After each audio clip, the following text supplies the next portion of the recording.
On va essayer de le faire, mais après, il y a aussi un adversaire qui est là pour nous contrarier. On l'a vu déjà lors des deux précédents matchs, un adversaire de qualité. Donc voilà, ça ne va pas changer notre philosophie, notre approche de la rencontre. Après, c'est toujours un rapport de force. Il y a toujours l'histoire d'un match. On a vu que deux matchs assez différents contre l'Afrique du Sud et contre le Ghana, avec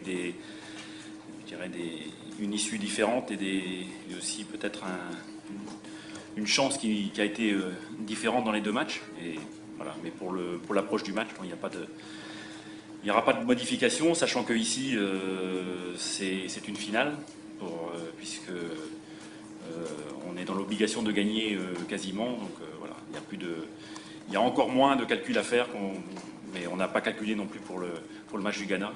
C'était pas un calcul. Après, je vous dis, il y a des conditions de jeu qui font que quelquefois on n'a pas la maîtrise qu'on souhaiterait. Les consignes, ce sera de jouer le mieux possible. C'est parce qu'on a plus de chances en jouant bien de gagner que voilà. Après, pour les conditions, je sais pas. Pas trouvé Bon, il y a peut-être un peu plus d'humidité, mais enfin, bon, je pense qu'un match à 19 h ici, c'est pas pire qu'un match à 15 h, à 17 h à Mongomo. Donc voilà, j'ai parlé de l'état de la pelouse. Bon, c'est vrai que sur le terrain de Mongomo, très très difficile d'assurer les premières relances, comme je l'ai dit. Maintenant, j'espère qu'ici, on aura l'occasion d'accélérer le jeu à travers de notre jeu de passe. Bon, en tout cas, c'est un espoir que l'on a sur ce match-là. La pression, je ne sais pas. Par contre, la position est plus favorable, évidemment. Donc ça, c'est clair. On aurait préféré faire un match nul contre le Ghana que de concéder ce but à la dernière seconde. Ça aurait pas changé fondamentalement la donne, mais enfin, on est dans une position plus délicate. Voilà. Après, bon, ça, c'est comme ça. Maintenant, en tout cas, on connaît la donnée avant le match. Voilà. En ce qui concerne Lamine Gassama, je l'ai fait venir à Lorient de Lyon, et bon, ça a été une excellente recrue aussi pour Lorient, et bon, je serais ravi de le revoir, plutôt après le match, parce que pendant le match, il n'y aura pas d'amitié. Oui, Gilles fait partie des cadres de la sélection. Sa présence, évidemment, est une garantie sur le plan mental, et c'est pas rien dans une sélection. Mais non seulement sur le plan mental, parce qu'il a montré aussi, déjà contre la Tunisie, où j'avais fait appel à lui en deuxième mi-temps, mais aussi l'autre jour, que aussi sur le terrain, il pouvait nous apporter son expérience, sa rage de vaincre aussi. Et bon, c'est un exemple pour tous. Il est très respecté par l'ensemble du groupe, donc ça a forcément un impact sur l'équipe. On nous a placé un peu quand même dans une situation de favori, sans vraiment le vouloir. Après, c'était aux sorties du mondial qu'on nous a placé dans cette situation-là.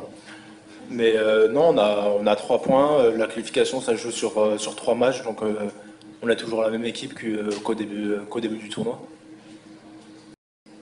Le problème qu'on a eu contre l'Afrique du Sud, c'est un problème principalement défensif, de récupération au niveau du milieu de terrain, des freins dans un premier temps, donc où on s'est fait contrer par une Afrique du Sud. Et je pense que pour avoir vu le match contre le Sénégal, c'est les caractéristiques de l'Afrique du Sud, donc ils poseront les problèmes à beaucoup d'équipes dans ce registre-là. Et après, des erreurs défensives qui auraient pu plomber notre match. Ça a été Alors après, sur le plan du jeu, le jeu de passe, je vous dis, si vous allez sur le terrain de Mongomo, essayez de faire un enchaînement de 3 passes à une touche de balle. Même Messi, je ne suis pas sûr qu'il réussisse. Et la différence avec les matchs à Blida, c'est que là, on pouvait prendre le temps d'avance sur l'adversaire. Et ça, c'est fondamental. C'est ça des problèmes de jeu. Coach. J'ai croisé Alain dans les vestiaires, dans les couloirs, puisqu'on jouait l'un après l'autre. Voilà, j'ai eu l'occasion de le féliciter après sa victoire contre le Ghana. Et puis voilà, donc les techniciens ne sont pas en guerre les uns après les autres, envers les autres. En plus, on est compatriotes, beaucoup d'admiration déjà pour le joueur qu'il était, donc il n'y a aucun problème. Après, chacun fait son job et essaye de préparer son équipe pour le gagner. Donc il n'y a aucun souci à ce niveau-là. En ce qui concerne le Sénégal, on connaissait la donne déjà avant la compétition. C'est une équipe une jeune génération de joueurs qui jouent aussi dans des grands clubs européens, qui ont des qualités athlétiques hors normes, de puissance, pas seulement, mais de puissance notamment, et dans tous les secteurs de jeu. Donc voilà, on savait que c'était une équipe redoutable dès qu'on a su le tirage au sort, et puis c'est confirmé avant ce match. Alors en ce qui concerne l'Islam, c'est une élongation, donc les délais de guérison, c'est quand même si l'évolution est très, très favorable, ça risque d'être court quand même pour le week-end prochain. Bon après, oui, bon, c'est hypothétique hein, évidemment, donc on va laisser le temps au temps mais maintenant, bon, il vaut mieux bien sûr bénéficier de toutes ces armes, donc l'absence d'Islam est un handicap. Et par ailleurs, on a des attaquants qui ont des profils différents, donc on doit évidemment mettre les joueurs dans les meilleures conditions pour qu'ils s'expriment leurs points forts et leurs qualités. Donc Isaac Belfodil est différent d'Islam Slimani, qui est lui-même différent d'Hilal Soudani. Donc maintenant, chacun peut apporter sa qualité individuelle aussi dans son registre. Et je tiens à vous remarquer aussi que contre le Ghana, c'était beaucoup mieux. Et ça, il faut aussi le préciser. Quand c'est bien et quand c'est moins bien, il faut le préciser dans les deux cas.